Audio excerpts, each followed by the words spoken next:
কি নিয়ে এই চেহারাটা আল্লাহর সামনে দাঁড় করাবো? কি নিয়ে যাব? নারী কি নিয়ে যাবে? পুরুষ কি নিয়ে যাবে? যুবক কি নিয়ে যাবে? যাইতে তো হবে। যে যায় সে আর কোনোদিন ফিরে আসে না। আর কসম খোদার সত্য এটাই, ওইখানে যাওয়ার পরে আর কোনোদিন শোধরানো যায় না।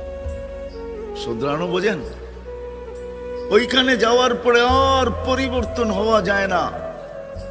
ওইখানে যাওয়ার পরে আর সময়কে কাজে লাগানো যায় না। সময় পাওয়া যায়, কবরে সময় পাবে লম্বা, কিন্তু কাজে লাগানো যাবে না। কিয়ামতের মাঠে সময় পাবে লম্বা, 50,000 বৎসর হতে পারে আল্লাহ দাঁড় করায় দিতে পারে। 50,000 বৎসর এমন জায়গায় দাঁড় করায় দিবে।